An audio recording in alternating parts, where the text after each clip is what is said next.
কোন কোষ ব্যবহৃত হয়, তাই না? এই জিনিসটাই আসছিল। আরো ব্যাপার আছে দেখেন, বাসা-বাড়ি, অফিস, আদালত, ব্যাংক, তস্কর সংকেত। তস্কর মানে কি? তস্কর মানে হচ্ছে আগুন। যদি আগুন লাগে তাহলে আগুনটাও ডিটেক্ট করার জন্য, এই আগুনটা ডিটেক্ট করার জন্য আমরা কি, আমরা হচ্ছে এই যে আলোক তড়িৎ কোষটা আমরা হচ্ছে ব্যবহার করি, তাই না? এই তো এই হচ্ছে ব্যবহারটা খুবই গুরুত্বপূর্ণ। এবং এটা কি বলা হয়, তড়িৎ চোখ বলা হয়, ইলেকট্রিক আই, কারেন্টের চোখ বলা হয় এই তড়িৎ আমাদের হচ্ছে যে কোষ, তাই না, আলোক তড়িৎ কোষকে। চলে আসে ডি ব্রগলির বস্তুর সমীকরণ। কিছু না, এক লাইন, এগুলো পড়ছেন, কেমিস্ট্রিতে পড়ছেন। তাহলে আমাদের হচ্ছে ডি ব্রগলির সমীকরণ কি, দুটা জিনিস, তাই না? আমাদের হচ্ছে দুইটা জিনিস, সেটা হচ্ছে কি, আমাদের এই যে আমাদের শক্তির দুই তো ধর্ম আছে, একটা কি কণা ধর্ম, একটা তরঙ্গ ধর্ম। তাহলে হচ্ছে বিকিরণের দুইটা ধর্ম, একটা হচ্ছে কণা ধর্ম, একটা হচ্ছে তরঙ্গ ধর্ম, তাই না? এই দুইটা ধর্ম আছে, এটাকে বলা হয় ডি ব্রগলির সমীকরণ। এবং একটা সমীকরণ আছে, এই যে সমীকরণ, এই সমীকরণটা হচ্ছে জানা জানা লাগবে। এটা হচ্ছে নয়েজ হচ্ছে যে হচ্ছে মিউট, একটা আনমিউট করেন, মিউট করেন, যারা আনমিউট হয়েছে একটু মিউট করেন। চলে আসি আমাদের ডি ব্রগলি সমীকরণটা আসলে কি। আমরা যে দুইটা বিখ্যাত সমীকরণ, ইকুয়াল টু এমসি স্কোয়ার আর ইকুয়াল টু এইচ নিউ, তাই না? তাহলে এমসি স্কোয়ার সমান কি লেখা যায়, এইচ নিউ, এইচ নিউ সমান কি H by C by lambda, তাই না? তাহলে এই সমীকরণ আর এই সমীকরণ যদি এক জায়গাতে করেন তাহলে একটা সি আর একটা সি কাটে, তাহলে থাকে কি এমসি সমান এইচ বাই ল্যামডা। তাহলে অতএব কি লেখা যায়, ল্যামডা সমান এইচ বাই এমসি। এটাই হচ্ছে ডি ব্রগলির সমীকরণ। এটা হচ্ছে আর্মফোর্সড মেডিকেল একবার আসছিল, যে কোন সমীকরণ দেখেন, এই ল্যামডা, এই ল্যামডা হচ্ছে কি দ্বারা বোঝায়, এটা দ্বারা বোঝায় তরঙ্গ দৈর্ঘ্য, তাই না? এটা কার বৈশিষ্ট্য, তরঙ্গের বৈশিষ্ট্য। এম কি ভর, ভর কার বৈশিষ্ট্য, ভর হচ্ছে কণার বৈশিষ্ট্য। তাহলে হচ্ছে এটা যে কোন একটা সমীকরণ, যে সমীকরণের সাহায্যে যে তরঙ্গ এবং কণাকে একই সাহায্যে দেখানো যায়, বা ডি ব্রগলির সমীকরণ কোনটা, এটাই আসলে আর্মফোর্স মেডিকেলি, ঠিক আছে? তাহলে চলে আসি এই যে এটা আমাদের এই যে ল্যামডা সমান হচ্ছে এই যে এইচ বাই পি, বা হচ্ছে এই যে এই এ সমীকরণ। প্রান্তর মাছ কবে কবে আছে কোচিং এ বলো তো, আমি একটু বাড়ি থেকে একটু ওয়েট আসবো। করুন, একটু ওয়েট। আর হচ্ছে কবে কবে? সপ্তাহে 4 দিন নাকি? ডাউনলোড করে কেন তোমরা আলোচনা করতে কেন?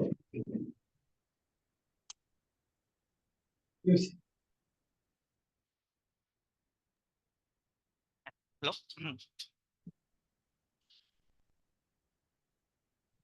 আচ্ছা বারবার হচ্ছে এই যে নয়েজ দিচ্ছে, ঠিক আছে? এবার চলে আসি আর কিছু লাগবে না, এটাই হচ্ছে লাগবে এই যে কথাগুলো লেখা আছে, কে কার সমানুপাতি, কে কার ব্যস্তানুপাতি, যে সমীকরণটা দেখলাম না, ওই সমীকরণটা থেকে এগুলো ব্যাখ্যা দেওয়া যায়, লাগবে না। তরঙ্গ কোণা দ্বৈততা, ওই যে দ্বৈততা মানে একই জিনিস কি তরঙ্গ হিসাবে থাকতে পারে, কোণা হিসাবে থাকতে পারে, তাই না? ওই যে সমীকরণটা ওইটাই বলা হচ্ছে। এগুলো কিছু লাগবে না, এগুলো রিডিং দিবেন, এগুলো আর মেডিকেল আসার মতো কোনো কিছু না, কিছুই লাগবে না। স্কিপ করে চলে যান সুন্দর মতো, কিচ্ছু লাগবে না, কিচ্ছু লাগবে না, চলে যান। কম্পটন ক্রিয়া, কম্পটন ক্রিয়া দুইটা জাস্ট লাইন লাগবে কি, যে কম্পটন ক্রিয়া কাকে বলে দেখেন, ফোটন, উচ্চ শক্তি সম্পন্ন ফোটন, এটা যখন ইলেকট্রনের সাথে সংঘর্ষে লিপ্ত হয়, তাহলে ফোটনের সাথে ইলেকট্রনের সংঘর্ষ, এটাকে বলা হয় কম্পটন ক্রিয়া। প্রথমেই বলেছিলাম, তাই না? প্রথম দিকে বলেছিলাম ফোটনের বৈশিষ্ট্যতে।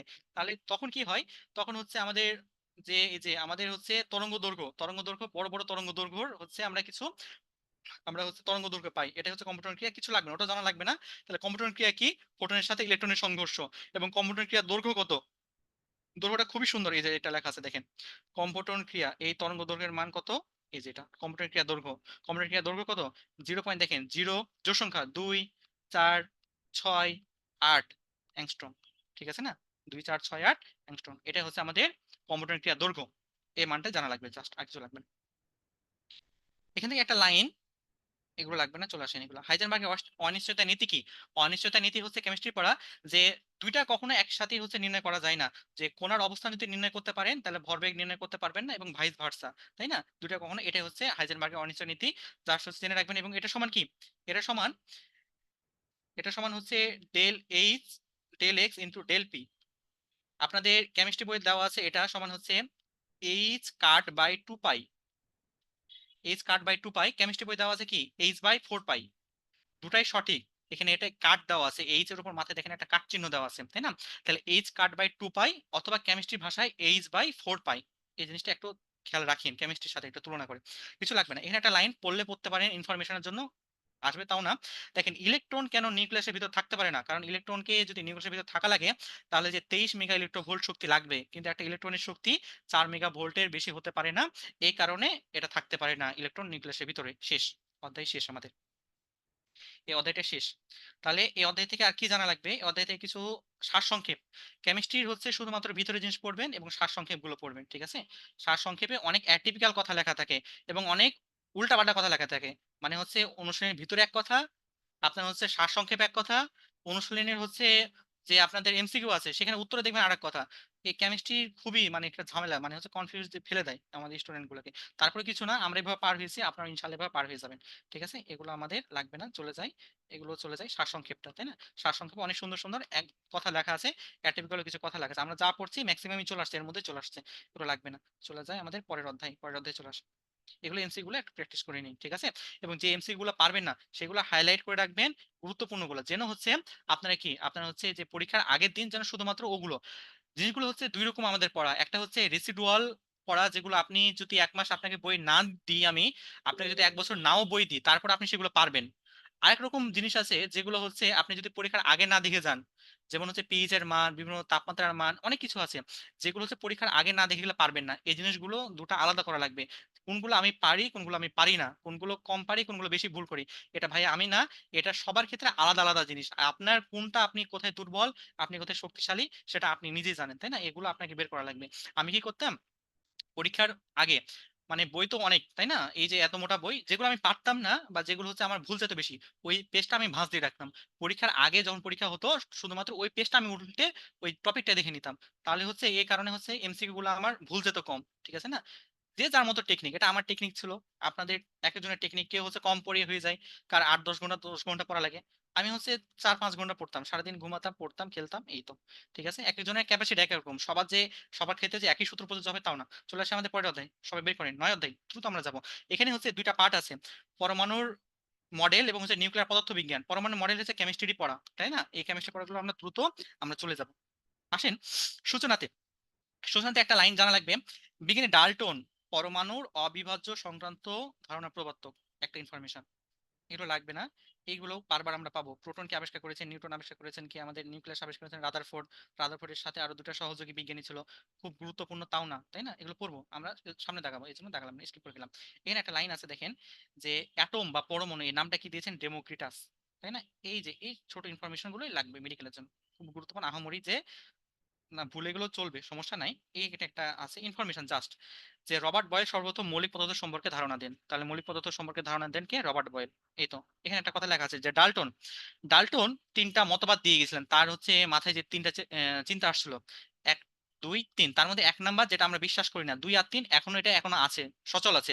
1 নাম্বার কি, যে পরমাণু অবিভাজ্য ক্ষুদ্র ক্ষুদ্র কণিকা দ্বারা গঠিত, যার নাম কি পরমাণু, তাই না? এটাকে আমরা বিশ্বাস করি না, পরমাণুকে ভাঙলো আরো বিভাজ্য কণিকা পাওয়া যায়, সেটা কি আমাদের হচ্ছে ইলেকট্রন, প্রোটন এবং নিউট্রন। সেগুলোকেও ভাঙলেও এখন আরো অনেক পাওয়া যায়, তাদের হচ্ছে ফুফাতো ভাই, মামাতো ভাইগুলো, ওই যে নিউট্রনো, বিটা, টিটা, এটা ওটা অনেকগুলো আছে না, আপনাদের শেষের অধ্যায়ের দিকে আছে, ওই শেষের অধ্যায়ে অনেকগুলো নাম দেওয়া আছে। 2 নাম্বার এখনো বিশ্বাস করি একই পদার্থের পরমাণুগুলো সদিশ, তাই না? এটা এখনো বিশ্বাস করি। এবং 3 নাম্বার কথা, রাসায়নিক বিক্রিয়ায় পরমাণুগুলো অংশগ্রহণ করে। এখানে একটা একটু থামার জায়গা, রাসায়নিক বিক্রিয়ায় পরমাণু অংশগ্রহণ করে, পরীক্ষা আমি দিব অণু অংশগ্রহণ করে, কোনটি সত্য নয় মিথ্যা নয়, এই জিনিসগুলো একটু সাবধানে। রাসায়নিক বিক্রিয়ায় কি কখনো অণু অংশগ্রহণ করে না, রাসায়নিক বিক্রিয়ায় সবসময় পরমাণু অংশগ্রহণ করে।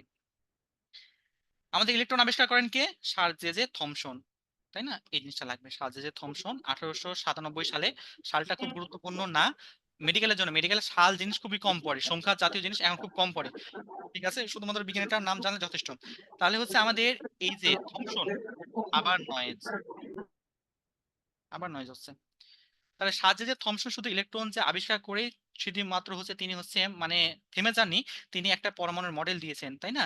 এই যে থমসন পরমাণুর মডেলের আরেকটা নাম আছে, সেটাকে বলা হয় একটা কিসমিস, লিখে নেন আপনাদের বই, এটা অন্যান্য বইয়ে আছে, এবং যার বই লেখা আছে সে তো ভালোই, তাই না? এটা কি বলা হয়? কিসমিস, কিসমিস পরমাণু মডেল, অথবা বলা হয় পাম পুডিং, পাম পুডিং পরমাণু মডেল, পুডিং। কেন এই নাম? কারণ হচ্ছে থমসন চিন্তা করেছিলেন যে এই যে যদি এটা একটা পুডিং হয়, এটা যদি পুডিং হয়, পুডিং এর মধ্যে যেমন কিসমিস যেমন ছড়ানো ছিটানো আছে না, তেমনি তিনি চিন্তা করছিলেন যে একটা পরমাণুর মধ্যে ইলেকট্রন গুলো ছড়ানো ছিটানো আছে।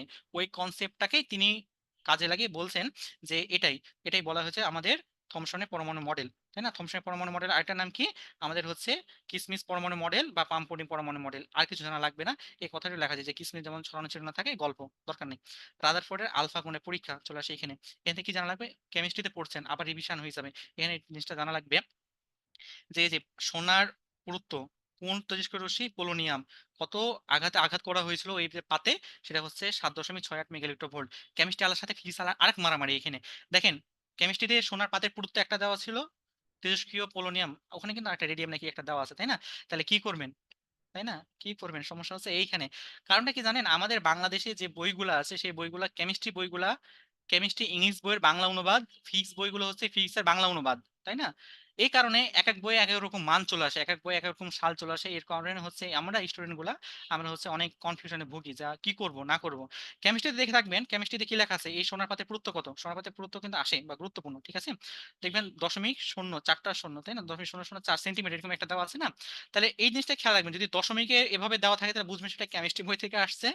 আর যদি দেখেন যে এই যে 10 এর উপর ইনভার্স দিয়ে দেওয়া আছে, সেটা বুঝবেন এটা ফিজিক্স থেকে কোশ্চেন করছে। বুঝার কিছু নাই, ঠিক আছে? হ্যাঁ, এই যে চারটা চারটা শূন্য দিয়ে 4 হবে, এই তো। তাহলে এই জিনিসটা একটু কষ্ট হলেও মনে রাখা লাগবে, আসতে পারে না আসতে পারে, কিন্তু এইভাবে আমরাও পার করেছি। আমাদের সময় আমরাও ভাইদেরকে জিজ্ঞাসা করতাম কি দিব। তো এইভাবে আমাদের সময় আসে না, আল্লাহর রহমতে আপনাদের সময় আসবে না, যদি আসে এটা আসার জন্য সতর্ক করে দিলাম এইভাবে। তাহলে কি হয়, তিনি আসলে কি করেছিলেন যে ওই যে আমাদের শূন্য মানে একটা একটা পাতলা, যদি একটা হচ্ছে পাত হয়, তাই না? একটা পাতলা পাত হয়, তাই এর মধ্যে যদি আসে তাহলে অধিকাংশ কি হবে? বের হয়ে যাবে। কিছু হচ্ছে এদিকে বাঁকবে, কিছু ওদিকে বাঁকবে, কিছু আসে কি আবার 180 ডিগ্রি কোণে, আবার যেদিকে আসছে, যেদিক দিয়ে পাঠালছিলাম সেদিকে আবার ফিরে আসবে। সেই জায়গাটার নাম কি?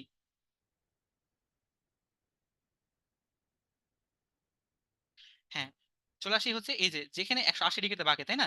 যেখানে 180 ডিগ্রিতে বাঁকে সেই জায়গাটার নাম কি? সেই জায়গাটা হচ্ছে নিউক্লিয়াস, তাই না? তাহলে এই যে নিউক্লিয়াস, এই যে নিউক্লিয়াস যেখানে সবকিছু আধান রয়েছে, এবং এই নিউক্লিয়াসটা আবিষ্কার করেছেন কে? আবিষ্কার করেছেন বিজ্ঞানী রাদারফোর্ড। এই লাইনটা জানা লাগবে শুধু জাস্ট, তাই না? তাহলে 180 ডিগ্রি কোণে যেখান থেকে ফিরে আসে সেই জায়গাটার নাম নিউক্লিয়াস। নিউক্লিয়াসটা আবিষ্কার করেছেন কি আমাদের? রাদারফোর্ড। লাগবে না? কিছু লাগবে না। নিউক্লিয়াস হচ্ছে পরমাণু তথা পদার্থের প্রাণকেন্দ্র বা শক্তির উৎস। আমাদের কোষের প্রাণকেন্দ্রকে নিউক্লিয়াস, কোষের শক্তির উৎসকে নিউক্লিয়াস, আর পদার্থের পরমাণুর ক্ষেত্রে কি? নিউক্লিয়াসই হচ্ছে কি প্রাণকেন্দ্র, শক্তির উৎস। তাহলে ওই নিউক্লিয়াস আর এই নিউক্লিয়াস এক নহে, তাই না? নাম একই কিন্তু হচ্ছে জায়গা ভেদে আলাদা আলাদা। পরীক্ষার ফলাফলের ব্যাখ্যা লাগবে না, লাগবে এই যে পরমাণুর অধিকাংশ স্থান ফাঁকা, এগুলো তো জানছেন, এগুলো হচ্ছে সাহিত্যিক পড়াশোনা পড়ে আসছেন। যে আলফা কণা ইলেকট্রন অপেক্ষা কত গুণ ভারী? 7,000 গুণ ভারী। এগুলোই লাগবে, আর কিছু লাগবে না। এখানে দেখেন, এখানে একটা মান দেওয়া আছে। হাইড্রোজেন পরমাণুর ব্যাস 10 এর উপর 10, নিউক্লিয়াসের ব্যাস কত? 10 এর উপর 15, তাই না? এখানে একটা দেওয়া আছে, দেখেন যে ব্যাসার্ধ দেওয়া আছে। নিউক্লিয়াসের ব্যাসার্ধ 10 এর উপর -14, আর পরমাণুর ব্যাসার্ধ হচ্ছে 10 এর উপর -10 মিটার। এটা কিন্তু উপরে ছিল ব্যাস, এটা হচ্ছে ব্যাসার্ধ। খুব যে গুরুত্বপূর্ণ তাও না, একবার হচ্ছে দেখে রাখার জন্য। রাদারফোর্ডের পরমাণু মডেল, রাদারফোর্ডের পরমাণু মডেল একটা নাম কি? সৌর মডেল, তাই না? সৌরজগতের এই যে সূর্য, চন্দ্র, পৃথিবী যেভাবে ঘুরছে চারিদিকে, তাই না? আমাদের হচ্ছে সূর্যকে কেন্দ্র করে, এই জন্য এটাই হচ্ছে মডেল। এগুলো হচ্ছে পড়ে আসছেন, এগুলো দরকার নেই। শুধুমাত্র যে সৌর মডেল কোনটা, রাদারফোর্ড পরমাণু মডেল, আমাদের হচ্ছে পাম্পুডিং মডেল কোনটা, এগুলোই লাগবে, লাগবে না, এগুলো দরকার নেই। এই যে আমাদের সৌর মডেল বলা হয়। রাদারফোর্ড পরমাণু মডেলের সীমাবদ্ধতা, এটা রিডিং দিবেন, আসবে না, কিচ্ছু আসবে না। বোর পরমাণু মডেল চলে আসি, তাই না? রাদারফোর্ড পরমাণু মডেল যে সীমাবদ্ধতা ছিল সেটা কি বোর দূর করেছে? কার মাধ্যমে দূর করেছে? এটা গুরুত্বপূর্ণ। এখানে একটা লেখা আছে, দেখেন এখানে একটা লাইন লেখা আছে যে রাদারফোর্ডে যে সীমাবদ্ধতা ছিল সেই সীমাবদ্ধতে কি করেছে আমাদের বোর? কোয়ান্টাম তত্ত্ব প্রয়োগ করেছেন। এটাই হচ্ছে বোর পরমাণু মডেল। এটাই আসবে গুরুত্বপূর্ণ, যে বোর পরমাণু মডেলে কোন তত্ত্ব প্রয়োগ করা হয়? কোয়ান্টাম তত্ত্ব। এই কোয়ান্টাম তত্ত্ব কি আবিষ্কার করে গেছেন? আমাদের ম্যাক্স প্ল্যাঙ্ক আবিষ্কার করে গেছেন। এই জিনিসগুলো জানা লাগবে, ইনফরমেশন গুলো। বোরের স্বীকার্যতে চলে আসি। স্বীকার্য, তিনটা স্বীকার্য। এখানে আবার কেমিস্ট্রি আলার সাথে মারামারি, তাই না? এখানে প্রথম স্বীকার্য কি? কণিক ভরবেগ সংক্রান্ত। দ্বিতীয় স্বীকার্য হচ্ছে শক্তি স্তর সংক্রান্ত। তৃতীয় স্বীকার্য হচ্ছে আমাদের কি? আমাদের তৃতীয় স্বীকার্য হচ্ছে কম্পাঙ্ক সংক্রান্ত স্বীকার্য। কিন্তু কেমিস্ট্রিতে এটা একটু ক্রমটা একটা আলাদা আছে, তাই না? কিচ্ছু করার নাই। আমিও দুঃখিত, যেহেতু বই এভাবে দেওয়া আছে। এটা আমি মনে রাখতাম আমার বন্ধু একটা দিয়ে। আমার বন্ধুর একটা নাম ছিল কৌশিক। কৌশিক, প্রথম যে স্তর সেটা হচ্ছে কৌণিক ভরবেগ সংক্রান্ত স্বীকার্য। দ্বিতীয় হচ্ছে শক্তি স্তর সম্পর্কিত, এবং তৃতীয় হচ্ছে কতে কম্পাঙ্ক সংক্রান্ত স্বীকার্য। স্বীকার্য তিনটে হেডলাইন পড়লেই হবে, বাকি পরে কেমিস্ট্রিতে পড়ছেন। এখানে যে লাগবে, খুব যে লাগবে তাও না। এই যে সূত্রগুলো কেমিস্ট্রিতে পড়ে আসছেন, এই জন্য দাগালাম না। চলে আসলাম, এখান থেকে চলে আসলাম। এগুলো লাগবে না ভাইয়া, এগুলো চলে আসি, এখানে থেকে চলে আসি, এগুলো লাগবে না। বোর পরমাণু মডেলের এই ব্যাস এবং ব্যাসার্ধ এটা জানা লাগবে। এখানে একটা অঙ্ক আছে, এই অঙ্কটাই ডিরেক্ট মান জানা লাগবে, মানটা জানা লাগবে। এই যে এই কথা লেখা আছে, দাগিয়ে দিচ্ছে এইখানে, এই যে এটা, এটা জানা লাগবে। এতে কি জানা লাগবে? যে হাইড্রোজেন পরমাণুর প্রথম বোর কক্ষের ব্যাসার্ধ কত? প্রথম বক্ষের ব্যাসার্ধ কত? এই যে 0.532 অ্যাংস্ট্রম, এবং হচ্ছে ভূমি অবস্থার শক্তি, প্রথম কক্ষপথের শক্তি কত, E1 সমান কত, -13.6 ইলেকট্রোভোল্ট। এই জিনিসটা জানা লাগবে। তাহলে এই যে আমাদের হচ্ছে কি, এটা যদি একটা পরমাণু হয়, আমাদের হচ্ছে এই যে এটা হচ্ছে নিউক্লিয়াস, তাই না? তাহলে এই নিউক্লিয়াস থেকে প্রথম আমাদের যে হচ্ছে পরমাণু, এই যে এখানে একটা ইলেকট্রন আছে ধরেন প্রথম কক্ষপথে, তাহলে এইখান থেকে ইলেকট্রনের ব্যাসার্ধ কত, আর1 সমান কত, আর1 সমান 0.532 অ্যাংস্ট্রম, তাই না? এবং এই ইলেকট্রনের যে শক্তি নিয়ে ঘুরছে, সেই শক্তি ইয়নের মান কত, প্রথম কক্ষপথে যে ইলেকট্রন আছে তার শক্তির মান কত, -13.6 ইলেকট্রোভোল্ট। ইলেকট্রোভোল্ট, এই জিনিসটা মাথায় খেয়াল রাখবে। এবং এর সাপেক্ষে আমি যে কোনো কক্ষপথের আমরা হচ্ছে দৈর্ঘ্য নির্ণয় করতে পারি, যে কোনো কক্ষপথের শক্তি নির্ণয় করতে পারি। কেমনে যে আর অন এন সমান কি, এন স্কোয়ার গুণিত হচ্ছে আর অন, তাই না? তাহলে হচ্ছে আর এর সাপেক্ষে এন স্কোয়ার গুণ করলে আমরা যে কোনো আমরা কক্ষপথের আমরা হচ্ছে ব্যাসার্ধ পাবো, এবং যে কোনো কক্ষপথের আমরা হচ্ছে ইলেকট্রনের শক্তি কিভাবে পাবো, যে হচ্ছে ই অন, এটা হচ্ছে ডিভাইডেড বাই এন স্কোয়ার, এটা এন স্কোয়ার এখানে গুণ আকারে হবে, এটা হচ্ছে ভাগ আকারে হবে। এই যে শর্টকাট সূত্র যেটা, তাই না? যে কোনো আমরা কক্ষপথের ব্যাসার্ধ নির্ণয় করতে পারি, যে কোনো কক্ষপথের আমরা শক্তি নির্ণয় করতে পারি। তাহলে এগুলো লাগবে। দ্বিতীয় কক্ষপথে ইলেকট্রনের শক্তি কত, এই যে এত বড় সূত্র দিয়ে না, তুমি শর্টকাট ওই সূত্র দিয়ে এই যে ডিরেক্ট এই মানটা পাবা, দেখবা এভাবে সরাসরি দিয়ে দিতে পারি। তাহলে একটা মান মুছে রাখলে সবগুলো পারা যাবে, তাই না? তৃতীয় শক্তি কত, চতুর্থ কত, এগুলো পারবা ইজিলি। ওই শর্টকাট জিনিসটা মনে রাখবা, তাইলে হবে। এগুলো লাগবে না, এগুলো লাগবে না, লাগবে না এগুলা। বোর কক্ষপথ তো স্থায়ী কক্ষপথ, তাই না? কেন বলা হয়, দরকার নাই, বলা হয় যে স্থায়ী কক্ষপথ, এটাই কেন তো জানেন, ব্যাখ্যাগুলো জানেন, এগুলো পড়ে আসছেন আপনারা। নিউক্লিয়াসের গঠন, এখান থেকে একটা লাইন খুবই গুরুত্বপূর্ণ আছে, দেখেন যে এখানে লেখা আছে, দেখেন যে আমাদের ওই যে বললাম না যে আমাদের হচ্ছে ইলেকট্রন, প্রোটন, নিউট্রন ছাড়া আরো অনেক অনেক কণা আছে। কিভাবে এই কণাগুলো আমরা জানতে পেরেছি এইভাবে, এই যে দেখেন বর্ণালী থেকে আলফা কণা এবং গামা রশ্মির বর্ণালী থেকে জানতে পারি যে নিউক্লিয়াসে আলফা কণা এবং গামা রশ্মি নির্গত হয়। বিটা রশ্মির বর্ণালী, একটা লাইনটা গুরুত্বপূর্ণ, বিটা রশ্মির বর্ণালী থেকে আমরা জানতে পারি কি, যে নিউক্লিয়াসে আর একটা কণা আছে যার নাম তার কি, নিউট্রিনো। তাই নিউট্রিনো কণা কোন রশ্মির বর্ণালী থেকে জানা যায়, বিটা রশ্মির বর্ণালী থেকে জানা যায়। আরেকটা গুরুত্বপূর্ণ, আরো গুরুত্বপূর্ণ, মহাজাগতিক রশ্মি বা কসমিক রে এর গবেষণা থেকে জানা যায় নিউক্লিয়াসে আরেকটা মৌলিক কণা আছে যার নাম কি, মেসন কণা, তাই না? দুইটা কথা খুব গুরুত্বপূর্ণ। আমরা নিউট্রিনো কণা কোন বর্ণালী থেকে জানতে পারি, বিটা থেকে। আর এই যে মতে মহাজাগতিক, মতে মেসন, মহাজাগতিক রশ্মির বর্ণালী থেকে জানতে পারি আমরা মেসন কণার কথা। এই তো শেষ, লাগবে না। এই যে এটা আমরা পড়ছেন সেই হচ্ছে আদিকাল থেকে। ইলেকট্রনের ভর কত, মেডিকেলে এগুলাই দিবে, কেজিকে কি করবে, কেজিকে হচ্ছে গ্রাম করে দিবে, ঠিক আছে? কিন্তু এগুলো ভুল করে আসবেন, এগুলাই পা বাড়াবেন আপনি হচ্ছে ভুল করে, কিছু করার নাই। যতই হচ্ছে পরীক্ষার হলে যতই মাথা ঠান্ডা রাখার চেষ্টা করি, তত মাথা গরম হয়ে যায়, ঠিক আছে? কারণ এতগুলো হচ্ছে নিজের হচ্ছে সারা জীবনের হচ্ছে অধ্যয়ন, নিজের হচ্ছে সারা জীবনের কষ্ট, তাই না? ওই 1 ঘন্টার পরীক্ষা জীবন হচ্ছে নির্ধারণ করে দিবে। নিজের হচ্ছে চিন্তা, বাবা মার চিন্তা, এলাকাবাসী আরেক চিন্তা, কে কি বলবে না বলবে, এতগুলো বইয়ের হচ্ছে আমাদের যে টোটাল বই, ফিজিক্স, কেমিস্ট্রি, বোটানি, জুলজি, 55টা অধ্যায়, ইংলিশ, জিকে, যার কোনো সিলেবাস নাই, যে পরীক্ষার হলে বসে সে জানে ওই জায়গার হচ্ছে পরিস্থিতি কেমন। মেডিকেলের কোশ্চেন সহজ, সবাই জানে মেডিকেলের কোশ্চেন সহজ, কিন্তু ওই জায়গাতে যে বসে পরীক্ষা দিতে সেই জানে মেডিকেলের কোশ্চেন সহজ, কিন্তু ওই জায়গাতে বসে মেডিকেলের কোশ্চেন অনেক কঠিন, অনেক কঠিন, মাথা ঠান্ডা থাকে না, হাজারো ঠান্ডা থাকে না কখনো। ছোট ছোট জিনিসই আমরা ভুল করে দিয়ে আসি, ঠিক আছে? কিন্তু ওই অবস্থায় যে মাথা ঠান্ডা রেখে যত নিজেকে হচ্ছে রাখতে পারবে, সে তত হচ্ছে বেশি ভালো করবে। মেয়েদের বেশি সমস্যা, মেয়েরা হচ্ছে এই যে বেশি বেশি হচ্ছে মানে কি বলবো, যে হচ্ছে নার্ভাস হয়ে যায়, ওই কারণে ভুল চলে আসে। এবং সবার একটা কমন সমস্যা, সেটা হচ্ছে কি, কনফিডেন্সের সাথে ভুল দাগায় আসে, ঠিক আছে? সে জানে যে এটার উত্তর এটা হবে, কিন্তু এই যে অপশানে একটু এলোমেলো করে দিয়েছে, সে বুঝতে পারে নাই, সে ভুল দাগিয়ে চলে আসছে, ঠিক আছে? এগুলাই তাহলে ইলেকট্রনের ভর জানা লাগবে, প্রোটনের ভর, প্রোটনের চার্জ, এগুলো আগে আগে জানা আসবেন। এবং ইলেকট্রনের ভরের কত, 1839 গুণ, কোথাও আছে 1837, কোথাও আছে 1833, এক এক জায়গায় একটা, তাই না? কেমিস্ট্রিটাই ফলো করবেন। এগুলো কিছু লাগবে না, কিছু লাগবে না, কিছু লাগবে না, এগুলো লাগবে না, এগুলো এমসিকিউ লাগবে না। এখানে এই যে আমাদের হচ্ছে নিউটন আবিষ্কার করেন কে, বিজ্ঞানী চ্যাডউইক, এই শেষ, লাগবে না। এখানে একটা গুরুত্বপূর্ণ একটা কথা আছে, শুনেন দেখেন, এখানে একটা গুরুত্বপূর্ণ কথা, এই দুইটা লাইন, এটা একটু হচ্ছে আমি একটু পড়াই, ঠিক আছে? একটু পড়াই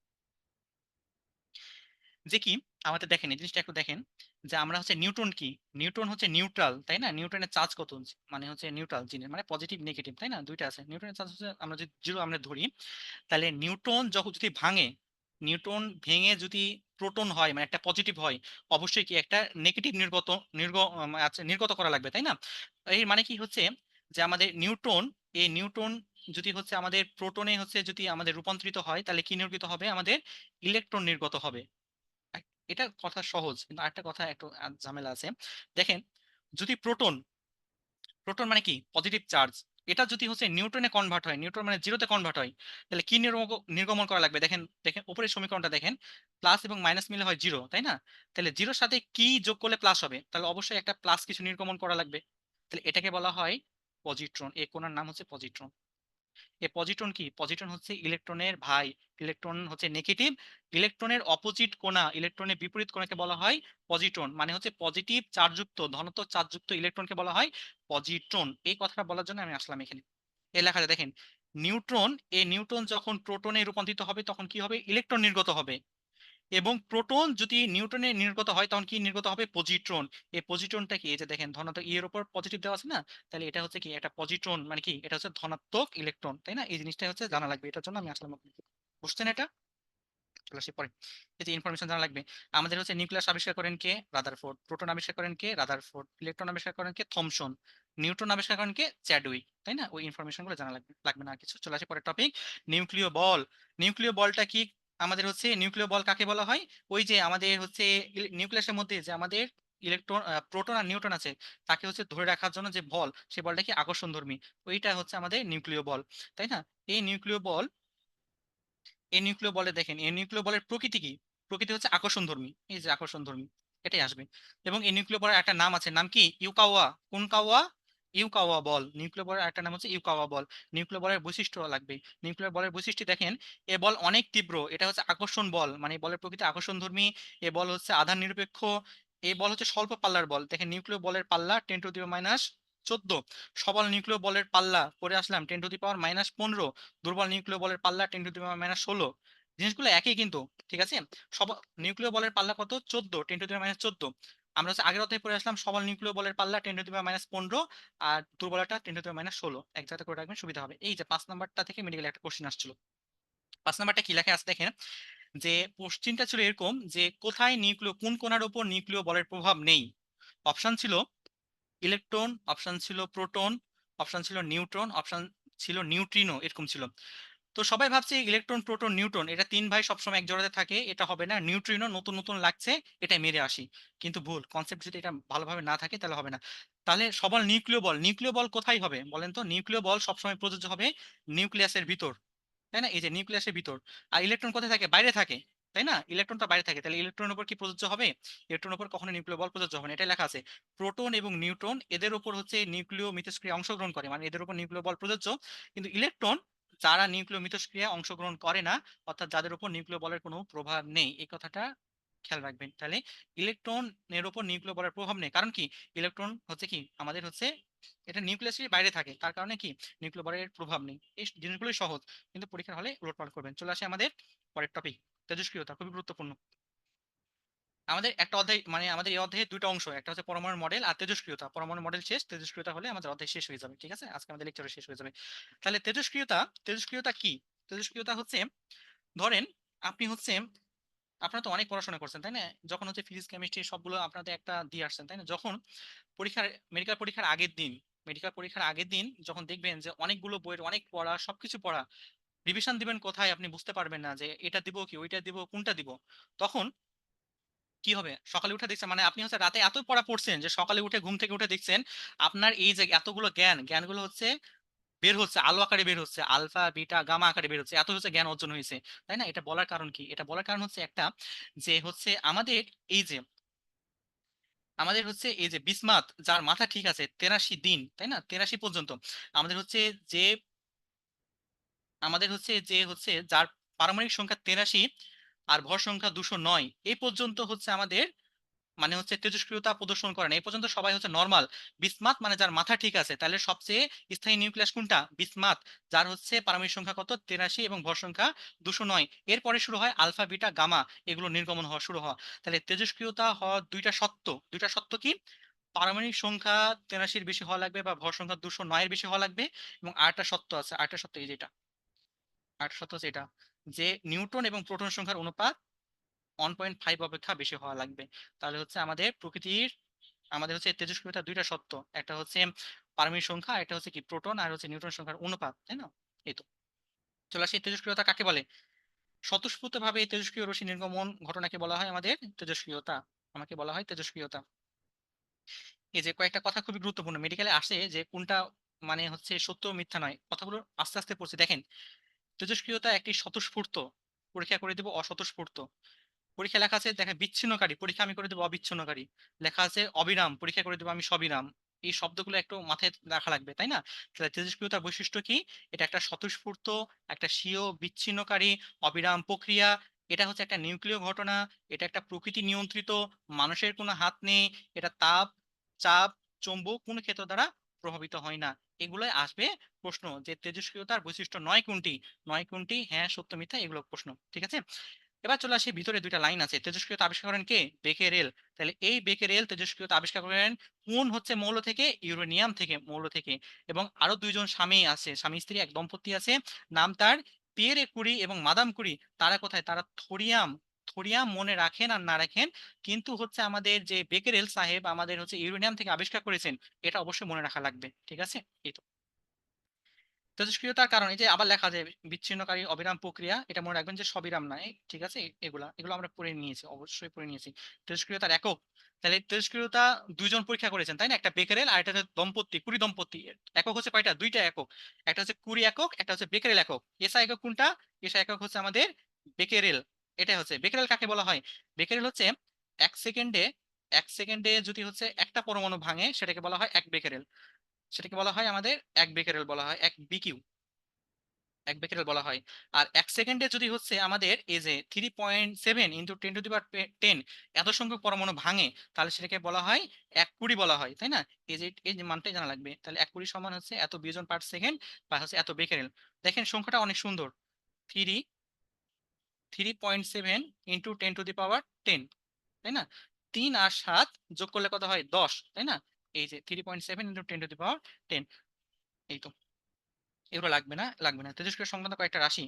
তেজস্ক্রিয় মৌল কাকে বলা হয়? যে মৌল থেকে তেজস্ক্রিয়তা নির্গমন হয়। তেজস্ক্রিয় নমুনা কাকে বলা হয়? এখানে একটা পার্থক্য আছে।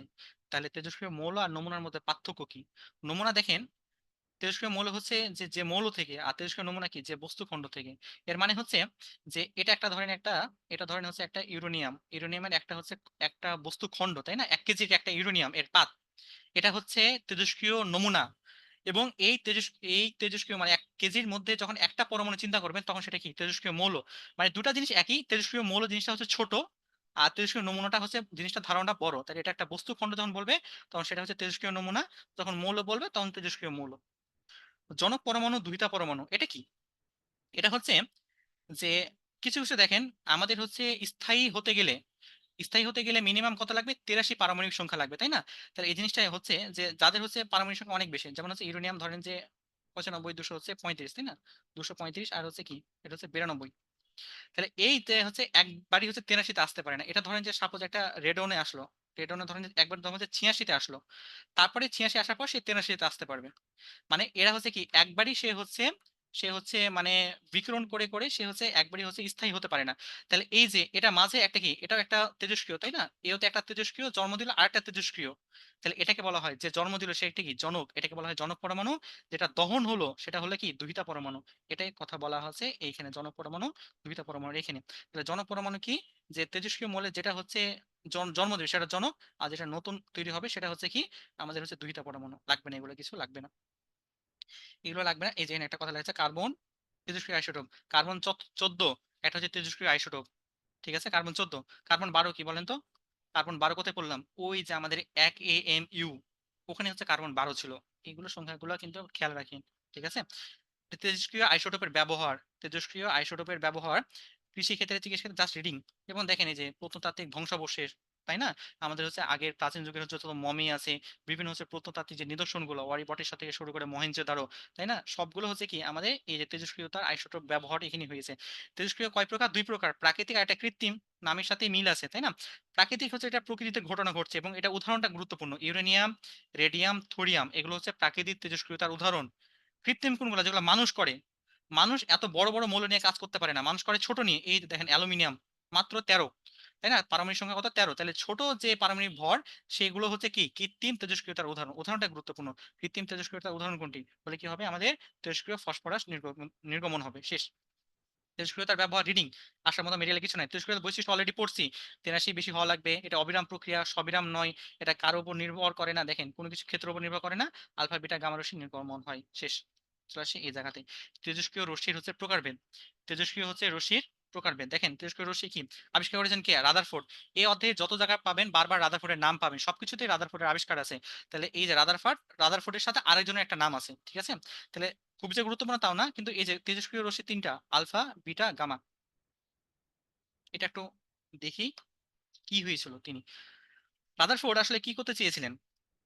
রাদারফোর্ড আসলে নিয়েছিলেন যে এই যে এটা যদি হয় একটা রেডিয়ামের একটা হচ্ছে তেজস্ক্রিয় একটা মৌল, এই রেডিয়ামকে তিনি একটা সীসার বক্সে নিয়েছিলেন, তাই না? তাহলে কোন নিয়েছিলেন? রেডিয়াম নিয়েছিলেন, এবং হচ্ছে কিসের বক্সে? সীসার বক্সে। সীসার বক্স। তাহলে এখান থেকে এটা আসতে পারে যে তেজস্ক্রিয় মৌলগুলো কিসের বক্সে সংরক্ষণ করা হয়? সীসার বক্সে। তাহলে তেজস্ক্রিয় যখন হবে তখন এখানে কি আলফা বিটা গামা রশ্মি নির্গত হবে, তাই না? এই যে আলফা কোনটা বিটা কোনটা গামা, এটা বোঝানোর জন্য তিনি কি করেছেন, চারিদিকে একটা হচ্ছে তিনি একটা চৌম্বক ক্ষেত্র দিয়ে দিলেন। চৌম্বক ক্ষেত্র দিলে কি হয়, যেগুলো রশ্মিগুলো অল্প বাঁকে, যেগুলো অল্প বাঁকে সেগুলো হচ্ছে আলফা রশ্মি, যেগুলা বেশি বাঁকে, যেগুলা বেশি বাঁকে সেগুলো হচ্ছে বিটা রশ্মি, এবং যেগুলো একদম গন্তব্যে গিয়ে হিট করে সেগুলো হচ্ছে গামা রশ্মি। তাহলে যেগুলো অল্প বাঁকে সেগুলো আলফা, যেগুলো বেশি বেঁকে যায় সেগুলো বিটা, আর যেগুলো একদম জায়গা মতো গন্তব্যে গিয়ে হিট করে, মানে এর উপর চুম্বকের যার কোনো প্রভাব নেই, সেটা কি গামা, তাই না? এইটাই, এই পরীক্ষাটাই আপনাদের বইয়ে দেওয়া আছে। এই যে যে ছবিটা আমি আঁকলাম, অল্প যেটা বাঁকবে সেটা আলফা, বেশি বেঁকে যাবে যেটা বিটা, একদম গন্তব্যে যাবে, ঠিক আছে, সেটা হচ্ছে গামা। এই কথাগুলো লেখা আছে দেখেন। আলফা রশ্মি যেটা হচ্ছে বেঁকেছে, বিটা আরো বেশি বাঁকবে, আলফা অল্প বিটা কি বেশি বাঁকবে, আর গামা একদম গন্তব্যে হিট করবে, এর উপর কোনো প্রভাব নেই, এই যে প্রভাব নেই লেখা আছে। কথাগুলো সামনে আমরা পড়বো। এই কথাগুলো লেখা আছে দেখেন, এটা যার সাথে রিডিং দিবেন যে আলফা রশ্মির সীসা কতটুকু বের করতে পারে, বিটা কত, গামা কত, ঠিক আছে, এগুলো লাগবে না। এখানে একটা গুরুত্বপূর্ণ একটা কথা লেখা আছে দেখেন, যে আলফা রশ্মি আমাদের হচ্ছে যে আলফা, এই আলফাটা কি? আলফাটা কিছু না, আলফা হচ্ছে একটা হচ্ছে হিলিয়াম, দ্বিধনাত্মক হিলিয়াম নিউক্লিয়াস। তাহলে হিলিয়াম কত? হিলিয়ামের হচ্ছে 4 আর 2, তাই না? তাহলে আলফা রশ্মি বের হলো একটা থেকে, মানে কি, তার হচ্ছে হিলিয়াম বের হলো, দ্বিধনাত্মক একটা হিলিয়াম বের হলো, মানে কি, তার হচ্ছে পারমাণবিক ভর হচ্ছে 4 কমবে, এবং পারমাণবিক সংখ্যা কত কমবে? 2 কমবে। এটা দ্বারা এটা বোঝায়। বিটা কি? যাহাই বিটা যাহাই ইলেকট্রন তাহাই বিটা। তাহলে ইলেকট্রনের হচ্ছে চার্জ কত? শূন্য। ইলেকট্রনের চার্জ কত? নেগেটিভ, তাই না? -1 বা নেগেটিভ। এবং হচ্ছে ইলেকট্রনের ভর কত? ইলেকট্রনের ভর নগণ্য পড়েন না, ইলেকট্রনের ভর একদম শূন্য, কাছাকাছি, একদমই শূন্য না, শূন্যর কাছাকাছি। তাহলে হচ্ছে কোন একটা জিনিস থেকে বিটা নির্গমন হলো, মানে কি, তার ভর, ভর হবে শূন্য, মানে ভর পরিবর্তন হবে না, কিন্তু হচ্ছে কি হবে, ইলেকট্রন নির্গমন হবে। কোন একটা জিনিস থেকে নেগেটিভ চার্জ বের হয়ে যাওয়া, মানে কি, সেখানে একটা পজিটিভ জিনিস মানে বেশি বাড়ছে, তাই না? এটা বোঝায়। আর গামা কি? গামা হচ্ছে, গামা হচ্ছে আলো, যার কোনো হচ্ছে ভর নেই, যার কোনো হচ্ছে আমাদের চার্জ নেই। শুধু গামা না, যত তড়িৎচুম্বকীয় তরঙ্গ আছে, যত তড়িৎচুম্বকীয় তরঙ্গ আছে, সবার ভর নাই, চার্জ নাই। তড়িৎচুম্বকীয় তরঙ্গ কোনগুলো? গামা রে, অবলোহিত, অতি বেগুনি, আমাদের হচ্ছে রেডিও ওয়েভ, তারপর হচ্ছে আমাদের কি, আমাদের হচ্ছে যে মাইক্রোওয়েভ, দৃশ্যমান আলো, সবগুলো সবগুলো যার গামা বৈশিষ্ট্য, যার আমাদের হচ্ছে ওই বৈশিষ্ট্য, গামা বৈশিষ্ট্য এবং তড়িৎচুম্বকীয় সকলের বৈশিষ্ট্য একই রকম, তাই না? এই কথাটা এখানে লেখা আছে দেখেন, এটাই বোঝানোর জন্য। তাহলে কোন একটা যদি গামা নির্গমন হয়, তাহলে দেখেন ভর কমবে 4 একক, পারমিট সংখ্যা কমবে, 2 একক কম হবে, ঠিক আছে? যদি বিটা নির্গমন হয় তাহলে কি হবে? বিটা মানে কি? ইলেকট্রন, ইলেকট্রনের ভর কি আছে? নাই, নগণ্য, ওই যার কারণে ভরটা একই থাকবে, কিন্তু পারমাণবিক সংখ্যা কি হবে? 1 বাড়বে। কারণ কি, নেগেটিভ একটা জিনিস থেকে নেগেটিভ বের হয়ে গেল, মানে কি, সেখানে একটা ধনাত্মক একটা জিনিস বাড়ছে, এটা দিয়ে এটা বোঝানো হয়। এবং গামা, গামা যদি বের হয় তাহলে কি কোনো পরিবর্তন হবে না, কারণ গামার ভরও নাই, গামার কোনো চার্জও নাই। এই তো শেষ। এগুলো লাগবে না, কিছু লাগবে না, এগুলো লাগবে না। এগুলোর জন্য খুবই গুরুত্বপূর্ণ এই জায়গাটা। দেখেন, আলফা রশ্মির কয়টা আছে? 12টা আছে ধর্ম, 12টা ধর্ম আছে। বিটা রশ্মির 12টা ধর্ম, গামা রশ্মির 12টা ধর্ম। 3 × 3 = 36টা ধর্ম, খুবই গুরুত্বপূর্ণ। যা রিডিং দিবেন খুবই গুরুত্বপূর্ণ মেডিকেলের জন্য, এখান থেকে অলরেডি কোশ্চেন আসছে, ঠিক আছে? এটা একটু হচ্ছে পড়ে নিবেন। একটু হচ্ছে আমি একটু বুঝিয়ে দিই, তাহলে জিনিসটা সুবিধা হবে, ঠিক আছে? একটু আমি বুঝিয়ে দিই।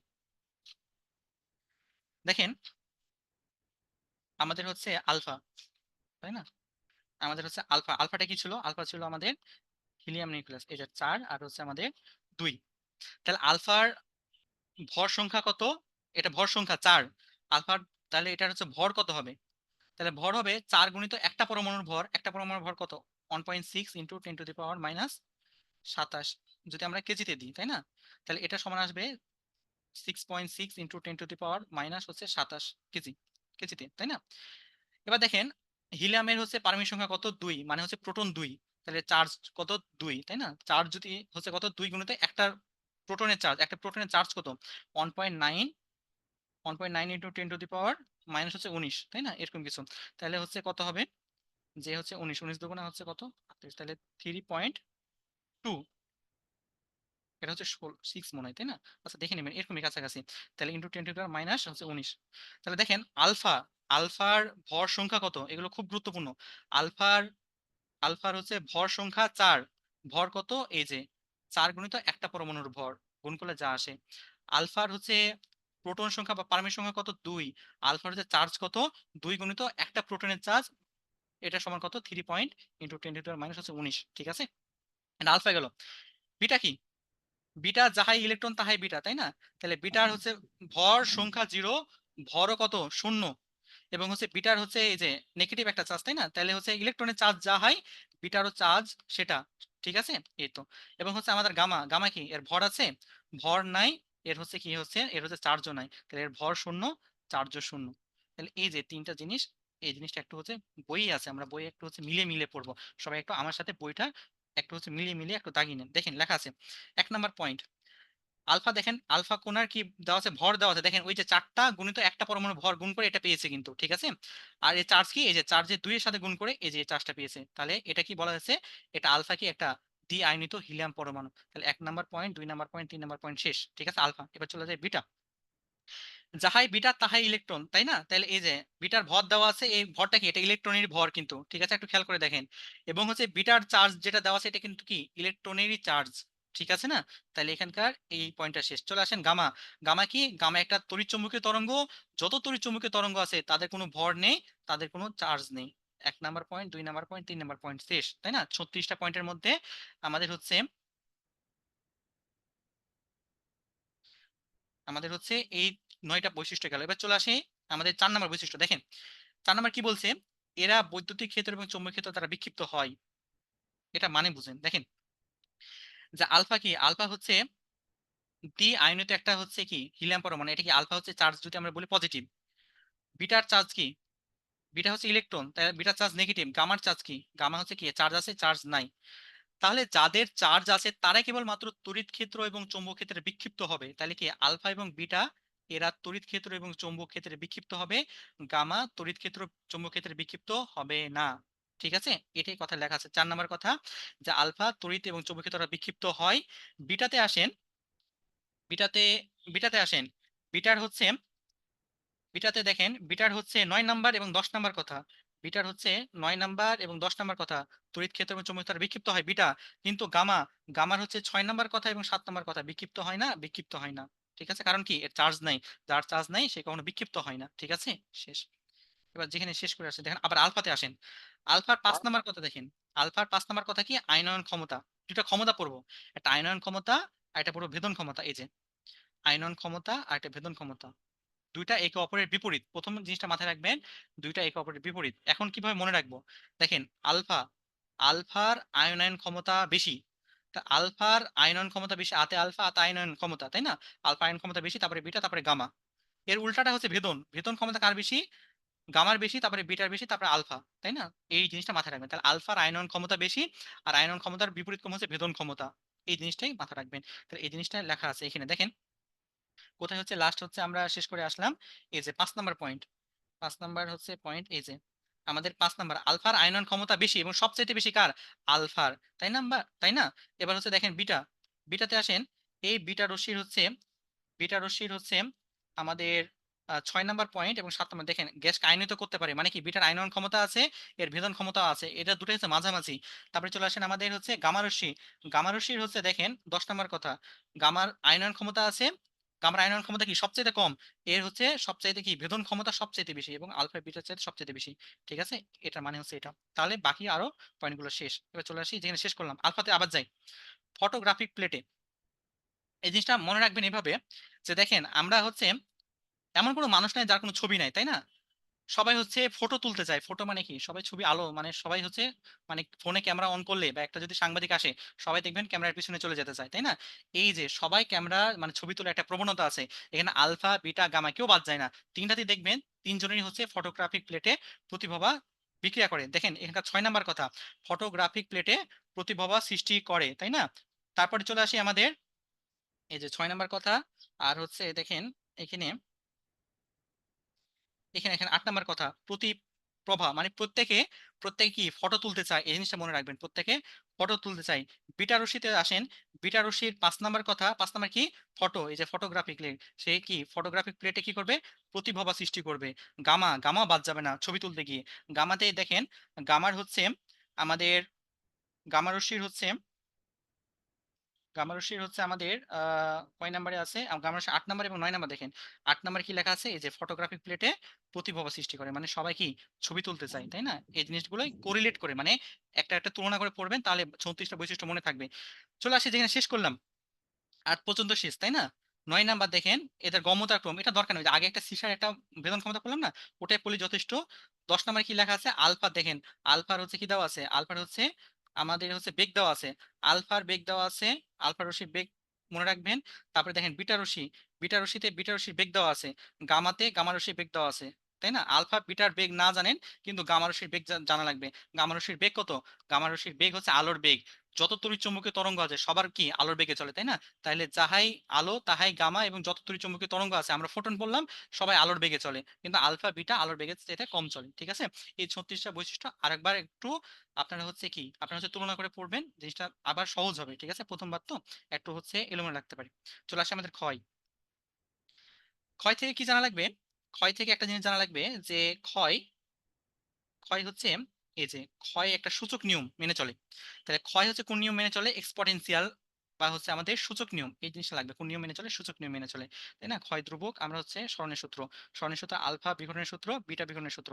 আলফা বিঘটন মানে কি দেখেন, এখানে দেখেন আলফা কণা যখন একটা থেকে নির্গত হবে তখন দেখেন কি হবে, এই যে রেডিয়াম থেকে আমাদের আলফা বের হলো মানে কি, আমাদের আলফা বের হওয়া মানে কি, আমাদের হচ্ছে হিলিয়াম, তাই না? ৪ আর ২, ওই যেটা বললাম। তাহলে হচ্ছে ভর দেখেন ২২৬ থেকে ২২২ হয়ে গেছে, আর ৮৮ থেকে ৮৬ গেছে, মানে ২ কমে গেছে। বিটা বিটা কি বললাম, বিটা হলে কি হয়, ইলেকট্রন, ইলেকট্রন হচ্ছে কি ভর নগণ্য, তাই না? জিরো। ২৩৪ ছিল, ২৩৪ই আছে, বিটা যখন বের হয়ে গেছে, কিন্তু ৯০ থেকে কি হয়ে গেছে, ৯১ হয়ে গেছে, ওই যে যেটা আগে বললাম, ওটা এখানে ব্যাখ্যা দেওয়া আছে, ঠিক আছে? চলে আসি আমাদের পরের টপিক। এটা লাগবে না, এটা হচ্ছে রিডিং। সংরক্ষণ সূত্র সব জায়গায় সংরক্ষিত হয়, লাগবে না এগুলো। তেজস্ক্রিয় ক্ষয় সূত্রে চলে আসি। ক্ষয় সূত্রতে কি, ক্ষয় সূত্র হচ্ছে এটা, যে হচ্ছে যে অবক্ষয়ের হার কিসের সমানুপাতিক, অক্ষত পরমাণুর সমানুপাতিক, এই লাইনটা জানা লাগবে। এই তেজস্ক্রিয় ক্ষয় সূত্র কে আবিষ্কার করেছেন? রাদারফোর্ড। বললাম না এই অধ্যায়ে সব জায়গায় রাদারফোর্ড আছে। তাহলে হচ্ছে এটা, এখানে দুইটা জিনিস একটু হাইলাইট করে দিতে চাই, দেখেন তেজস্ক্রিয় ক্ষয়ের গাণিতিক রূপ ডিএন বাই এন দিয়ে। আর আরেকটা দেখেন পরের পেজে আছে, এখানে লেখা আছে এটি তেজস্ক্রিয় ক্ষয়ের রূপান্তর সূত্র। তাহলে দুইটা সূত্র, একটা হচ্ছে তেজস্ক্রিয় ক্ষয়ের রূপান্তর সূত্র যেটা এন দিয়ে, আর এটা হচ্ছে কি তেজস্ক্রিয় ক্ষয়ের গাণিতিক রূপ। পরীক্ষায় দেখবেন কোনটা আসছে, ঠিক আছে? গাণিতিক রূপ আসছে কি রূপান্তর রূপ আসছে, এটা একটু খেয়াল রাখবেন জাস্ট। আর কিছু লাগবে না, চলে আসে এখানে। তেজস্ক্রিয় যে এই যে একক ল্যামডা, এই ল্যামডা হচ্ছে কি ভাঙন ধ্রুবক, এর একক কি, পার সেকেন্ড, পার ডে, পার ইয়ার। এখানে কি নাই বলেন তো? পার মিনিট নাই, এখানে আছে কি? আমি অপশন যদি দিই, আমি দিব একটা অপশন দিব পার মিনিট। পার মিনিট যে হবে না তাও না, কিন্তু যেহেতু আপনার বই আলা বলে নাই পার মিনিট, আমি বলবো না যে পার মিনিট হবে, ঠিক আছে না? এরকমও কোশ্চেন করতে পারে, কারণ যে স্যার কোশ্চেন করছে সে তো আর জানে না, এটা হতে পারে। পার মিনিট তো অঙ্ক হবে, পার মিনিট তো হবে, কিন্তু আপনার বইতে পার মিনিট নাই, এটা একটু খেয়াল রাখেন, কারণ আমরা যখন আমরা কোশ্চেন করি তখন আমরা দিয়ে দিই পার মিনিটটা, কোনটি সঠিক নয়, ঠিক আছে না? এরকম, ওটা একদম হচ্ছে মানে বাজে প্রশ্ন, ঠিক আছে? কারণ পার মিনিট তো হবে, অবশ্যই হবে, তারপরে খেয়াল রাখার জন্য রাখতে বললাম। চলে আসেন এখানে অধ্যায় ও অধ্যায় জীবন, তার আগে একটা কথা লেখা আছে এখানে খুবই গুরুত্বপূর্ণ। কোন তেজস্ক্রিয় পদার্থের অসীম সময় লাগবে ভাঙতে, তাই না? একটা ১ কেজির একটা হচ্ছে পরমাণু ভাঙলেন, অর্ধবায়ু ৫০০ গ্রাম, ৫০০ গ্রাম ভাঙলেন ২৫০ গ্রাম, ২৫০ গ্রাম ভাঙলেন আপনার ১২৫ গ্রাম, ওকে আবার ভাঙলেন, তাই না? এভাবে ভাঙতে ভাঙতে দশমিক যাবে, দশমিক যাবে, কিন্তু সময় কোনো শেষ সময় ভাঙতেই থাকবে, ভাঙতেই থাকবে। এটা কি লাগবে? অসীম সময় লাগবে, তাই না? এটা এই যে এক্সপোনেনশিয়াল ল বা সূচক নিয়ম, তাই না? সূচকের অঙ্ক তো এরকমই হয়, এই জিনিসটা সূচক নিয়ম মেনে চলে। অধ্যায় বা অর্ধজীবন কাকে বলা হয়? অর্ধেক পরিমাণ ক্ষয় হতে যে সময় লাগে তাকে বলা হয় আমাদের অর্ধ বা অর্ধ জীবন। এই অর্ধ বা অর্ধ জীবনের আমাদের হচ্ছে সূত্রটা লাগবে, টি সমান কি, 693 693 বাই ল্যামডা। তাহলে এইটি হচ্ছে অর্ধায়ু জীবন, এর ল্যামডা কি ক্ষয় ধ্রুবক, এটাই লাগবে মেডিকেল, এটাই আসবে যে অর্ধায়ু ক্ষয় ধ্রুবকের ব্যস্তানুপাতিক। মেডিকেলে সূত্রটা আসতে পারে একদম সহজ ছোট সূত্র, তো দিয়ে দিবে। মেডিকেলে অর্ধায়ুর কিন্তু একটা গুরুত্ব আছে। আমাদের এই অধ্যায়েও কিন্তু আমরা মেডিকেলেও এসে পড়ি, কখন পড়ি জানেন? আমরা ওষুধ খাই, তাই না? আমাদের এই যে ওষুধ আমরা খেলাম, প্রথম খেলাম, ধরেন যে আমি ওষুধ খেলাম এখন একটা প্যারাসিটামল খেলাম, 1 ঘন্টা পর সেই ওষুধটা ধরেন যে 500 গ্রাম একটা ওষুধ খেয়েছি, 1 ঘন্টা পর সেটা 250 হবে, তারপরে হচ্ছে ভাঙবে। এটা কিন্তু আমাদের যত ওষুধ, এই ওষুধগুলো কিন্তু এই অধ্যায়ু নিয়ম ফলো করে, তাই না? এই কারণে স্বাদের একটা গুরুত্বপূর্ণ একটা পছন্দের জায়গা অধ্যায়ু থেকে প্রশ্ন করতে। তাহলে এটা অধ্যায়ু থেকে প্রশ্ন হতে পারে, এই জিনিসটা দেখে রাখবেন, এগুলো লাগবে না। চলে আসে আমাদের গড়ায়ু। গড়ায়ু কি? গড় কি? সবগুলো যোগফল মিলে তাকে ওই সংখ্যা দিয়ে ভাগ করতে হবে, তাই না? তাহলে প্রথম আয়ুর গড়, দ্বিতীয় আয়ুর গড় সবগুলো মিলে তাকে হচ্ছে সংখ্যা দিয়ে ভাগ করবো। তাহলে এটাই দেখা যায়। সূত্রটা কি? সূত্র হচ্ছে এই যেটা। এবং এখানে কি, এটা হচ্ছে কি, গড়ায়ু অর্ধায়ু সমানুপাতিক, আর হচ্ছে কি আমাদের ক্ষয় ধ্রুবকের ব্যস্তানুপাতিক, এই জিনিসটা মাথায় রাখা লাগবে, ঠিক আছে? এটা খুবই গুরুত্বপূর্ণ, ঠিক আছে? এই জিনিসটা হচ্ছে খুবই গুরুত্বপূর্ণ, এগুলো লাগবে না। চলে আসে এইখানে, একটা জিনিস ছেড়ে আসছি কোথায় যেন, আমি তো, এই যে এটা, ইউরেনিয়ামের অর্ধায়ু 450 কোটি বছর, এটা খুবই গুরুত্বপূর্ণ। তাহলে ইউরেনিয়ামের অর্ধায়ু কত? 450 কোটি বছর। চলে আসে এখানে, একটা নম্বর অঙ্ক লাগবে, কারোটা ছাড়া করতে পারবেন না, ঠিক আছে? এরকম লাগবে না। রেডিয়নের অর্ধায়ু, এটা মনে রাখবেন, রেডিয়নের অর্ধায়ু কত? 3.823 বা হচ্ছে 4 দিন। খুব যে গুরুত্বপূর্ণ তাও না, কিন্তু ইউরেনিয়ামেরটা লাগবে। চলে আসি আমাদের রেডিয়ামের অর্ধায়ু কত? 1600 বছর। অঙ্ক লাগবে না, এই হেডলাইনটাই লাগবে মেডিকেলের জন্য, ঠিক আছে? লাগবে না, ওগুলো লাগবে না। রেডন রেডিয়াম লাগবে না, কিন্তু ইউরেনিয়ামটা মনে রাখেন 450 কোটি বছর, ঠিক আছে? এগুলো লাগবে না। এখানে একটা অঙ্ক আছে খুবই গুরুত্বপূর্ণ, 9 নম্বর অঙ্ক, মেডিকেল আসার মতো একটা অঙ্ক, আমার একটা পছন্দের অঙ্ক। কি লেখা আছে দেখেন, যে তেজস্ক্রিয় পদার্থ 4000 বছরের ক্রমে যদি 1/32 অংশ হয়, তাহলে অর্ধায়ু কত? অঙ্কটা একদম সহজ, দেখেন, 1/32, তাহলে হচ্ছে আমাদের হচ্ছে 1/32, 1/32, 1/32 কি লেখা যায়? 1/2 তার উপর 5, তাই না? তাহলে 1/32 হয়েছে, এটা হতে কি আমাদের অর্ধেক 5 বার ভাঙা লাগছে ওকে, তাই না? এই জিনিসটাই হচ্ছে বলছে। তাহলে আমরা কি জানি কত বছরে ভাঙছে? 4000 বছর বছরে ভাঙছে কতবার? 5 বার। তাহলে হচ্ছে 4000 ডিভাইডেড বাই 5, তাহলে কত? 5×8 = 40, তাই না? তাহলে সমান কি 800 বছর। এটা এটা হচ্ছে 800 বছর, এই যে এটা টি সমান হচ্ছে 800 বছর, মুখে মুখে করা যাবে, তাই না? 1/32 অংশ হবে, মানে 5 বার ভাঙা লাগছে, 5 বার হচ্ছে কতবার বছর ভাঙছে? 4000 বছর হচ্ছে ভাঙছে। তাহলে প্রতিবার অধ্যায় কত আমাদের? 800 বছর। তো এটা মেডিকেল আসার মতো ছোটখাটো জিনিসগুলো, এগুলো চলে আসবে, ঠিক আছে? এগুলো লাগবে না, এগুলো সুন্দর মতো স্কিপ করে চলে যান, এগুলো স্কিপ করে চলে যান, এগুলো লাগবে না, এগুলো হচ্ছে কিছু না, এগুলো মেডিকেল আসার মতো না। চলে আসেন, এটা পড়ছেন, এক হচ্ছে বেকেরেল কাকে বলা হয়, 1 সেকেন্ডে যদি একটা পরমাণু ভাঙে সেটাকে বলা হয় 1 বেকেরেল। এগুলো পড়ছেন, লাগবে না। চলে আসেন, আমরা হচ্ছে একদম শেষের দিকে, শেষের দিকে। ইউরেনিয়ামের অধ্যায় কত? আমরা হচ্ছে 450 কোটি বছর, তাই না? ইউরেনিয়ামের অধ্যায় আমরা 450 কোটি বছর বললাম। এগুলো লাগবে না, এগুলো স্কিপ করে দেন, সুন্দর মতো স্কিপ করে চলে যান। চলে আসেন কতগুলো প্রয়োজনীয় রাশি, এই প্রয়োজনীয় রাশিটা খুবই প্রয়োজন, কারণ মেডিকেলে অলরেডি কোশ্চেন আসছে এখান থেকে, ঠিক আছে? একটু আমার কথাগুলো শুনেন, কথা শুনে হচ্ছে আপনার বইটা দাগান। দেখেন, ওই যে আমরা ছোটবেলায় মনে রাখতাম আইসোটোপ কাকে বলে, এই যে লাস্টের অক্ষর প আছে, তাহলে যার পারমাণবিক সংখ্যা সমান, বাকি জিনিসগুলো ভিন্ন, বাকি মানে ভর সংখ্যাগুলো ভিন্ন, তাই না? তাহলে তাকে বলা হয় আইসোটোপ। তাহলে আইসোটোপ কাকে বলা হয়? যার পারমাণবিক সংখ্যা বা প্রোটন সংখ্যা সমান, বাকি জিনিসগুলো হচ্ছে ভিন্ন। তাহলে আইসোটোপের উদাহরণ কি? আমাদের অক্সিজেন, এই অক্সিজেন 16 17 18 তিনটা হচ্ছে আইসোটোপ। শেষ। আইসোবার, আইসোবার কাকে বলা হয়? এই যে রাষ্ট্রের র আছে না, ভর, তাহলে যার ভর সংখ্যা সমান, বাকি জিনিসগুলো হচ্ছে ভিন্ন, তাহলে সেটাকে বলা হয় আইসোবার। তাহলে দেখেন, এই যে ক্যালসিয়ামের 40 ভর, আর্গনের 40 ভর, একে অপরের কি? আইসোবার। আইসোমার, আইসোমার কি? আর মার মানে হচ্ছে মতো, দেখতে একই মতো, তার পারমিক সংখ্যা ভর সংখ্যা সবাই একই, কিন্তু হচ্ছে কোথায়, আপনি বাইরে থেকে বুঝতে পারবেন না সে কে, একজন আরেকজন আইসোমার। এর হচ্ছে তখন দেখে তাকে জুম করে দেখবেন, তার ভিতরের গঠন দেখবেন, অভ্যন্তরীণ গঠন হচ্ছে আলাদা, সেটা হচ্ছে আইসোমার। আইসোমারের উদাহরণ আপনাদের এখানে লেখা নাই, আইসোমারের উদাহরণ কি বলতে পারবেন? আইসোমারের উদাহরণ হচ্ছে, আপনারা বোটানিতে পড়ছেন, কোষ রসায়নে, এই যে আমাদের গ্লুকোজ, আমাদের ফ্রুক্টোজ, আমাদের গ্যালাক্টোজ, এগুলো একে অপরের আইসোমার, ঠিক আছে? এটা বোটানির পড়া, আইসোমার। তাহলে আইসোমার কি? দেখতে একই রকম, কিন্তু অভ্যন্তরীণ গঠনটা আলাদা, এটা হচ্ছে আইসোমার। তারপর চলে আসে আমাদের আইসোটোন, এই যে টোন দন্তান্ন আছে, তাই না? টোন, যার নিউটন, এই নিউটন সংখ্যা সমান, বাকি জিনিসগুলো আলাদা, সেটা কি? একে অপরের হচ্ছে আইসোটোন। কি? আমাদের নিউটন, দেখেন হচ্ছে ক্যালসিয়াম এবং হচ্ছে আমাদের পটাশিয়াম, একে অপরের আইসোটোন, এই নিউটন সংখ্যা বের করবেন, দেখবেন কিছু একই, নিউটন সংখ্যা 20 আসছে। শেষ। নিউক্লিয়ন কাকে বলা হয়? যারা নিউক্লিয়াসের ভিতর থাকে, মানে প্রোটন এবং নিউট্রন, এই দুটাকে বলা হয় নিউক্লিয়ন। প্রোটনের ভর জানবেন, প্রোটনের চার্জ জানবেন, নিশ্চল শক্তি জানবেন। নিউটনের ভর জানবেন, নিউটনের চার্জ জানবেন, নিশ্চল শক্তি জানবেন। এগুলো আগের পড়া, এগুলো জাস্ট একবার দেখে রাখবেন। এগুলো লাগবে না, লাগবে এই জায়গাতে একটু দেখিনি, এই যে লেখা আছে এখানে, যে কোন একটা পদার্থের ভর যদি 1 কেজি হয়, 1 কেজি পদার্থকে যদি আপনি ভরকে যদি শক্তিতে আপনি রূপান্তর করে দেন, তাহলে কি পরিমাণ শক্তি পাওয়া যাবে? ওই যে E = mc², E = mc², M এর মান কত? এম এখানে হচ্ছে 1 কেজি, আর হচ্ছে আপনি হচ্ছে আলোর বেগ বসিয়ে দিবেন, পাবেন কি 9 × 10⁻16 জুল। অনেক অনেক এটা শক্তি, কিন্তু অনেক শক্তি এটা।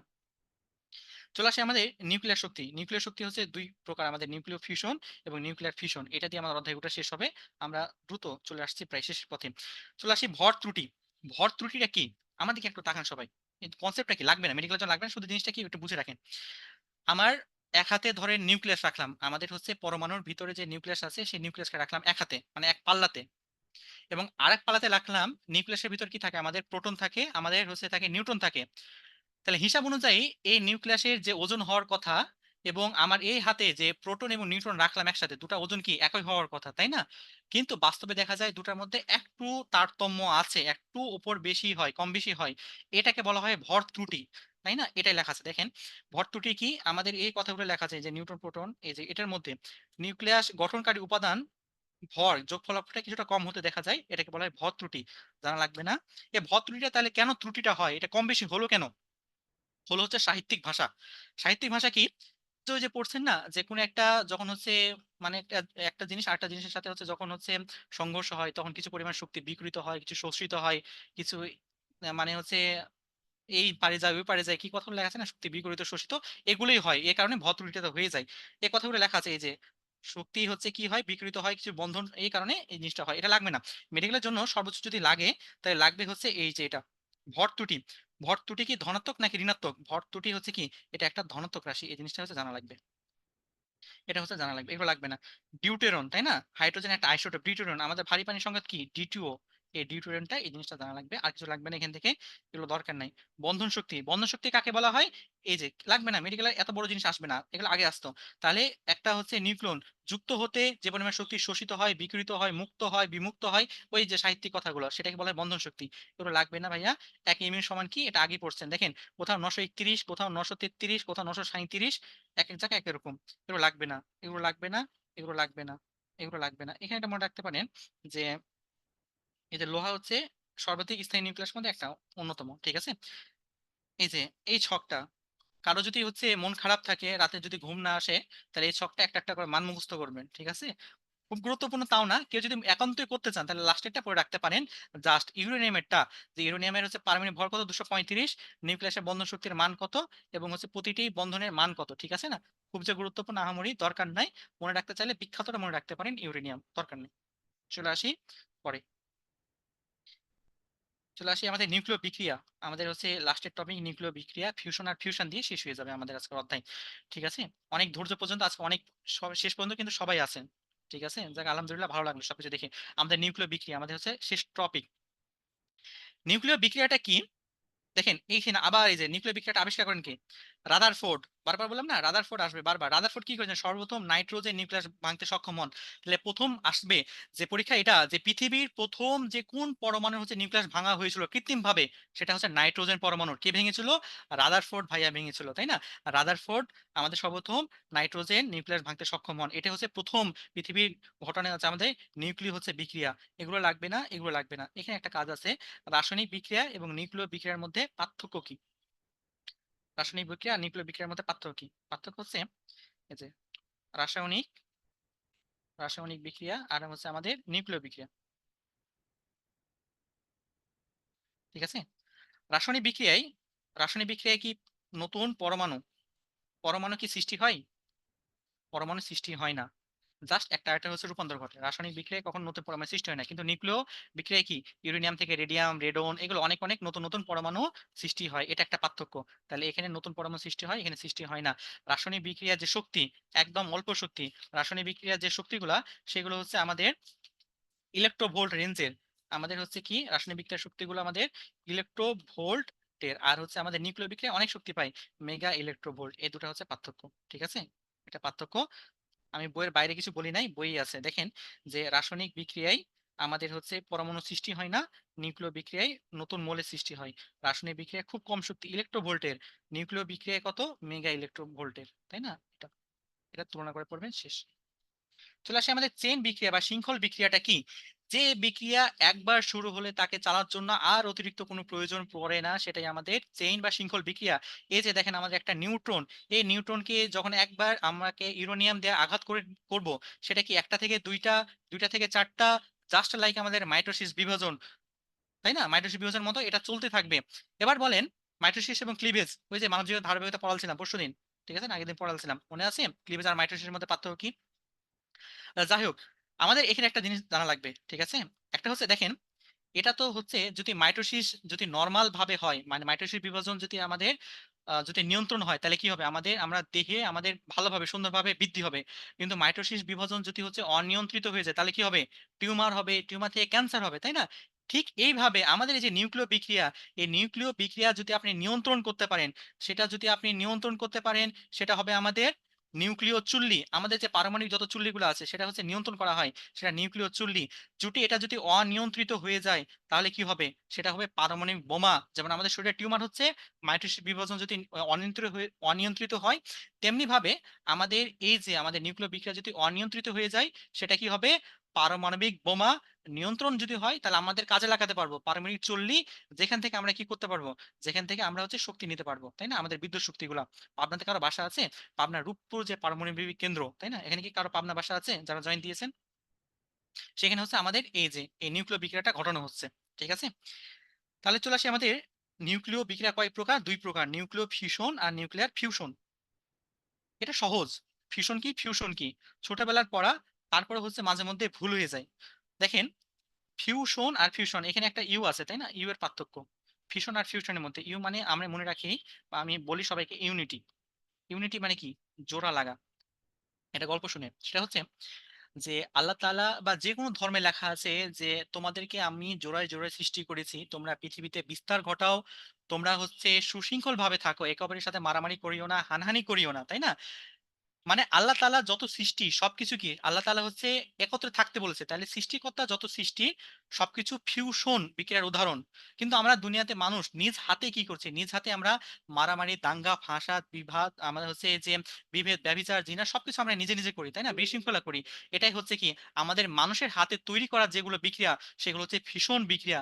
এটা ফিউশন বিক্রিয়ার উদাহরণ। তাহলে ফিউশন বিক্রিয়ার উদাহরণ ভাইয়া কোনগুলা?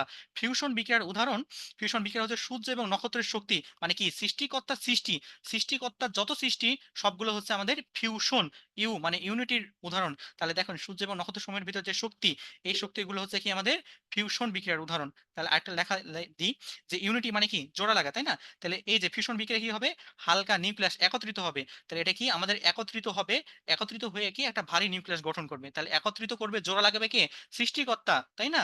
কিন্তু ভাঙবে কে, মানুষ। তাহলে দেখেন, এই যে ফিউশন বিক্রিয়া কোথায় হয়, সূর্য নক্ষত্রে হয়, তাই না? এই যে সূর্য নক্ষত্রের তাপমাত্রা 10⁻⁻10⁻⁸ অনেক অনেক তাপমাত্রা, তাই না? এটা কিন্তু কি সূর্যের তাপমাত্রা যেটা দেওয়া আছে। এখানে কি হয়, হাইড্রোজেনের যে দুইটা পরমাণু, দুটা হাইড্রোজেনের পরমাণু মিলে কি তৈরি করে, হিলিয়াম, তাই না? এই যে ছোট ছোট দুইটা মিলে কি করে একটা বড় একটা জোড়া লাগায়, এই জোড়া লাগাটাকে সৃষ্টিকর্তা, কোথায় হচ্ছে এটা, সূর্য চন্দ্র হচ্ছে, তাই না? এই জিনিসটা জানা লাগবে। এবং এখানে শক্তির পরিমাণ দেখেন, ফিউশন বিক্রিয়ায় শক্তির পরিমাণ কত, 17.6 মেগা ইলেকট্রোভোল্ট, এই জিনিসটা মান জানা লাগবে। তাহলে ফিউশন বিক্রিয়া কাকে বলা হয়, যেখানে হচ্ছে নিউক্লিয়াস একত্রিত হয়।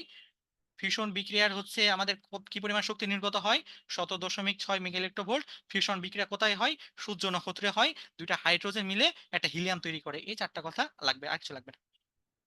ফিউশন ফিশন, তাই না?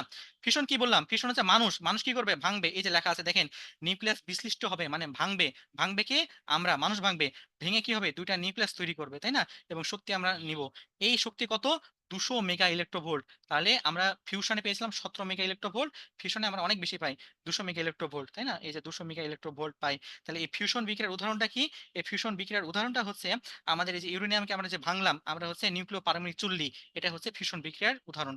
এখানে একটা লেখা আছে দেখেন, প্রতিটি ফিউশনে 200 মেগা ইলেকট্রোভোল্ট শক্তি উৎপন্ন হয়। এবং আমাদের আমাদের যে পাবনা, বাংলাদেশের পাবনা রূপপুর আণবিক কেন্দ্রে যে পারমাণবিক চুল্লি, এটা কি ফিশন বিক্রিয়ার উদাহরণ, ঠিক আছে? ফিশন বিক্রিয়ার উদাহরণ। এবং এই ফিশন বিক্রিয়া আবিষ্কার করেন কে, আমাদের হচ্ছে ফার্মি এবং অটো হর্ন। নামগুলো মনে রাখলে রাখতে পারবেন, দরকার নেই, কিন্তু হচ্ছে ফিশন আর ফিশন কোথায় হয়, উদাহরণ কোনগুলো, কি পরিমাণ শক্তি নির্গত হয়, এতটুকু জানলে যথেষ্ট। আমাদের একদম চলে আসছে আমরা শেষ টপিকের দিকে।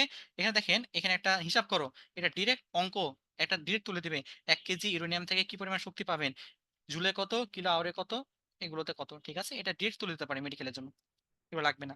চলে আসে আমাদের শেষ টপিক, এই যে একদম শেষ, এই যে গাণিতিক সূত্রপাতি চলে আসছে, তাই না? এখান থেকে আপনার যে বছর মেডিকেলে দিয়েছেন এই সেশনে কিন্তু একটা প্রশ্ন আসছিল। ঠিক আছে, এটা খুবই একটা গুরুত্বপূর্ণ। আমি যাদের আগে নিয়েছিলাম তাদের দাগিয়ে রাখছিলাম, যেগুলো আমি বললাম আপনাদের হচ্ছে প্রয়োজনের অনেক কিন্তু হচ্ছে আমি দাগিয়ে দিয়েছি। ঠিক আছে, কারণ হচ্ছে আপনাদের লাগবে, অতিরিক্ত দাগাইছি, এবং ইনশাল্লাহ এর মধ্যেই আসবে যে প্রশ্নগুলো আসে, রেগুলার যেগুলো আসে এর মধ্যে আসে, এগুলোর বাইরে আসে না, এগুলোর মধ্যে ভার্সিটি, মেডিকেল, ইঞ্জিনিয়ারিং সবগুলো এর মধ্যেই চলে আসে। ঠিক আছে, তাহলে আমাদের লাস্ট টপিক আমাদের কি, পারমাণবিক চুল্লি বা নিউক্লিয়ার চুল্লি। তাহলে পারমাণবিক চুল্লি কাকে বলা হয়? দেখেন, নিয়ন্ত্রিত, এই শব্দটা গুরুত্বপূর্ণ। যেখানে নিয়ন্ত্রিত চেইন বিক্রিয়া ঘটানো হয় সেটা বলা হয় পারমাণবিক চুল্লি। যদি অনিয়ন্ত্রিত হয় তাহলে কি বললাম, পারমাণবিক বোমা, তাই না? তাহলে এখানে কি করা হয়, যে শক্তি পাবো সেই শক্তির সাহায্যে, যে শক্তির তাপ পাবো, তাপটাকে বাষ্পীয় টারবাইন দিয়ে ঘুরিয়ে আমরা জেনারেটরের মাধ্যমে আমরা আলটিমেটলি কি পাই, বিদ্যুৎ পাই। ঠিক আছে, এই যে একটা কথা লেখা আছে, পারমাণবিক চুল্লিতে কি ব্যবহার করা হয়, ইউরেনিয়াম 235 ব্যবহার করা হয়। এখানে একটু হচ্ছে আপনাকে আমি একটু হচ্ছে বলে দিই, পারমাণবিক প্রকৃতিতে দুইটা ইউরেনিয়াম আছে, ইউরেনিয়াম 235, ইউরেনিয়াম 238। ঠিক আছে, প্রকৃতিতে দুইটা ইউরেনিয়াম পাওয়া যায়। দুইটা ইউরেনিয়ামের মধ্যে পার্থক্য কি?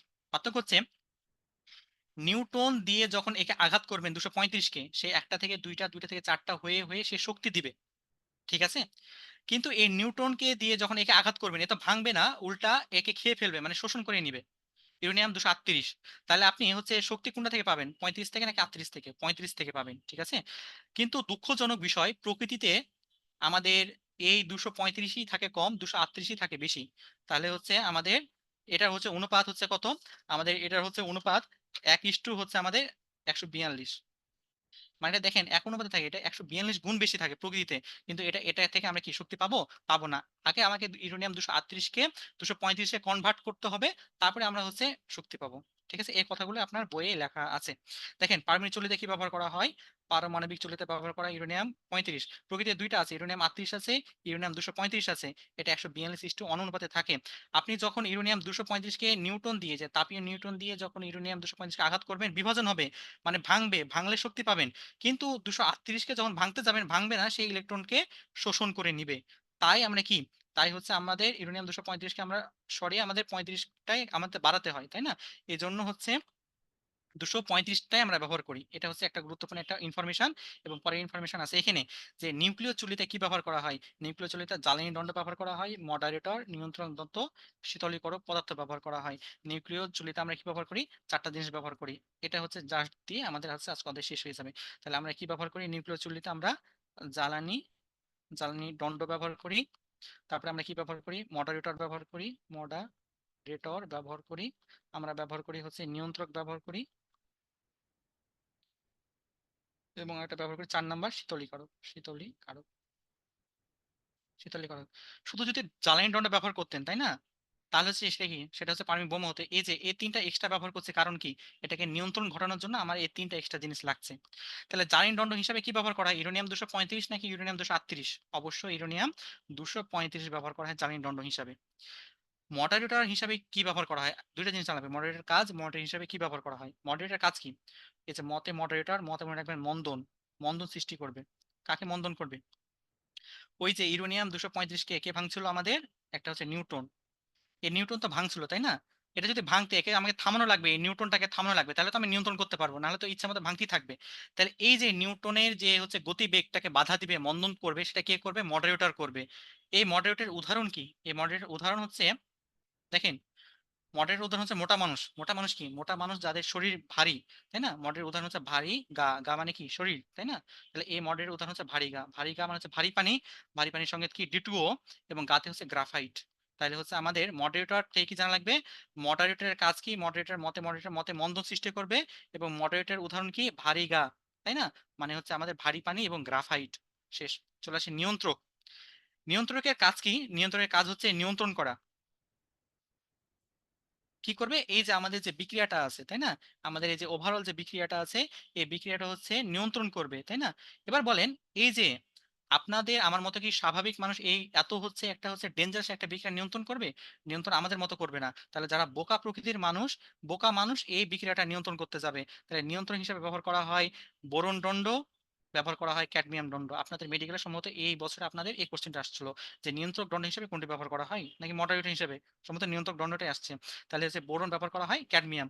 আর শীতলীকরক ব্যবহার পদ্ধতি হিসেবে কিছু শীতলীকরক জিনিস আমরা ব্যবহার করি, তাই না? এই কথাগুলো লেখা আছে আপনার বইয়ে বাক্য আকারে। দেখেন আপনি দাগিয়ে দিয়ে এই যে দেখেন মডারেটর হিসাবে কি করা হয় ভারী গা মানে ভারী পানি আর গাতে গ্রাফাইট ব্যবহার করা হয় এবং মডারেটর হিসেবে ব্যবহার করা হয়। এই কথাগুলো কই এই যে আছে এখানে। এবার দেখেন আমরা নিয়ন্ত্রক যন্ত্র হিসেবে কি ব্যবহার করা হয় বোকা মানে বোরন দণ্ড, কাতে হচ্ছে ক্যাডমিয়াম ব্যবহার করি, তাই না? এই নিয়ন্ত্রণ যন্ত্রের কাজ কি?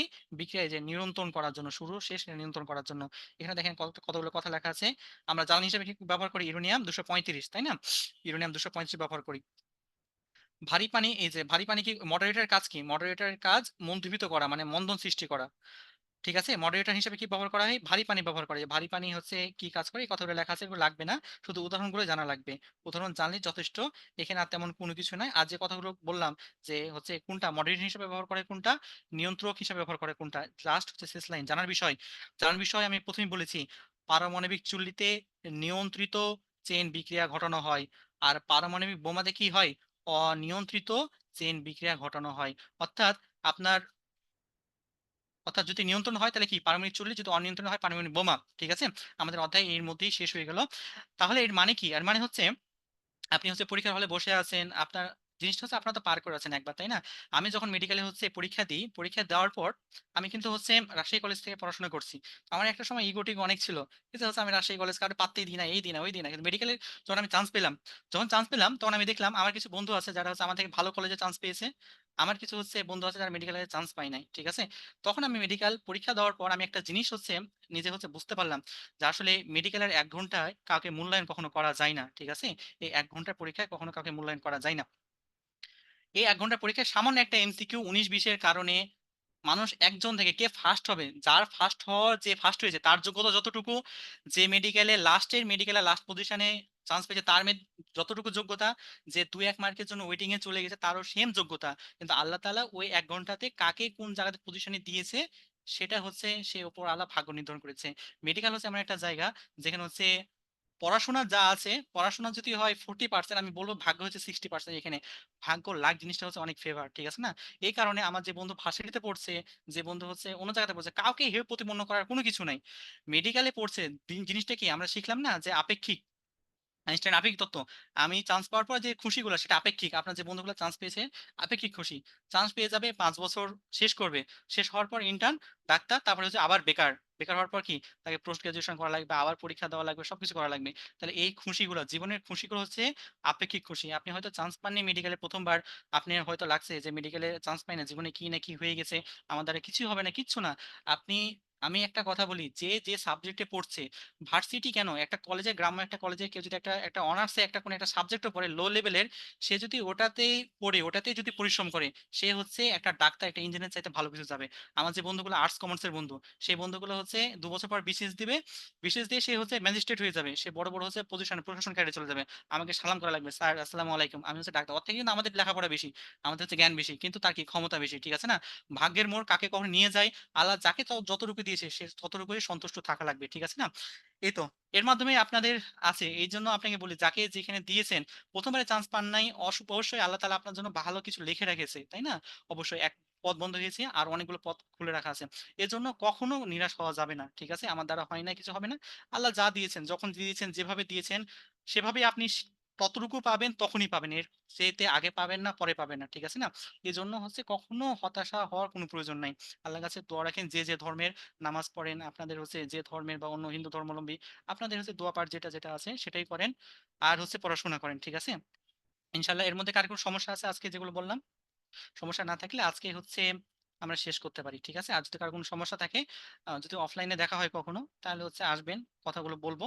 ঠিক আছে, অনলাইনে তো, অনলাইনে আমি নিজের চেহারা আমি নিজে দেখতে পাচ্ছি, কাউকে আমি দেখতে পাচ্ছি না। ঠিক আছে, এই হচ্ছে একটা সমস্যা। তো যাই হোক, আল্লাহ হাফেজ সবাইকে। এবং শেষ পর্যন্ত আমার হচ্ছে কথাগুলো ধৈর্য শুনে রাখার জন্য এবং আমাকে ধৈর্য ধরে রাখার জন্য সবাইকে ধন্যবাদ। ঠিক আছে, আল্লাহ হাফেজ।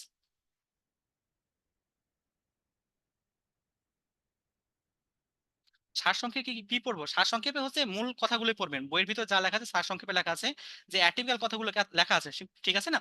জাস্ট ওইগুলো পড়বেন। এর হচ্ছে বেশি কিছু পড়ার দরকার নাই। ঠিক আছে? কেমিস্ট্রি অনেক আপনি হচ্ছে কেমিস্ট্রি অধ্যায়ের প্রশ্নগুলো পড়লেই হয়ে যায়। অধ্যায়ের শেষে অনুশীলনী থেকে আসে। আর ফিজিক্সের একটা হচ্ছে কনফিউজড বেশি। ফিজিক্সের চাইতে হচ্ছে ইয়াতে ফিজিক্সটা একটু কনফিউজ বেশি করে। আর হচ্ছে অধ্যায়ের শেষে অধ্যায়ের ভিতরের যেগুলো দাগালাম সেগুলো যথেষ্ট। অধ্যায়ের সারসংক্ষেপ পড়বেন একটু। আর হচ্ছে অধ্যায়ের শেষে যে অনুশীলনের প্রশ্নগুলো আছে আর বিগত মেডিকেল ডেন্টাল প্রশ্নগুলো আছে। এখান থেকে আসলেই ফিজিক্স একদম 20 এ হচ্ছে 20 পাওয়া। মেডিকেলে ফিজিক্সে তো প্রশ্ন মানে 20 এ 20 পাওয়া একদম সহজ, তাই না? সূত্রগুলো যদি থাকেন, সূত্রগুলো বুঝতে পারেন তাহলে এমনি হবে। ঠিক আছে? আচ্ছা ক্লাস আমরা শেষ করে দিতে পারি। ঠিক আছে? সবাই লিভ নিতে পারি। ওকে, আল্লাহ হাফেজ।